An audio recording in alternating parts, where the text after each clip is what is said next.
മഴക്കാല കെടുതികളെ പ്രതിരോധിക്കുന്നതിനായി മലപ്പുറം ജില്ലാ ഭരണകൂടത്തിന്റെയും ജില്ലാ ദുരന്ത നിവാരണ വകുപ്പിന്റെയും ആരോഗ്യ വകുപ്പിന്റെയും ജില്ലാ ട്രോമാ കെയറിന്റെയും സംയുക്താഭിമുഖ്യത്തിൽ ഏകദിന പരിശീലന പരിപാടി സംഘടിപ്പിച്ചു.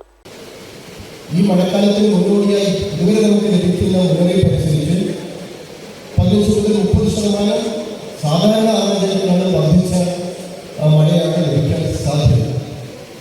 അത് തന്നെ ആശങ്കയുണ്ടാക്കുന്നത് വളരെ കൃത്യമായ നമുക്ക് തൊട്ടടുത്ത ദിവസങ്ങളിലെ നമുക്ക് ലഭിക്കുകയുള്ളൂ. അങ്ങനെ വരുമ്പോൾ തന്നെ ഒരു ദുരന്തം 10-15 ദിവസത്തിനൊക്കെ ഉള്ള പ്രവർത്തനങ്ങൾ ആവശ്യം.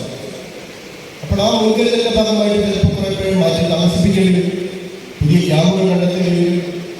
ദുരന്ത സാധ്യതകൾ മുൻകൂട്ടി കണ്ട് പ്രതിരോധ മാർഗം തയ്യാറാക്കുന്നതിനും ആവശ്യമായ മുൻകരുതൽ സ്വീകരിക്കാൻ പ്രാപ്തരാക്കുന്നതിനുമായി ട്രോമാ കെയർ വോളണ്ടിയർമാർക്കാണ് പരിശീലനം നൽകിയത്. മുന്നൊരുക്കം 2024 എന്ന പേരിലാണ് പരിപാടി സംഘടിപ്പിച്ചത്. മലപ്പുറം നഗരസഭ ടൗൺ ഹാളിൽ നടന്ന പരിപാടി ജില്ലാ കളക്ടർ VR വിനോദ് ഉദ്ഘാടനം ചെയ്തു.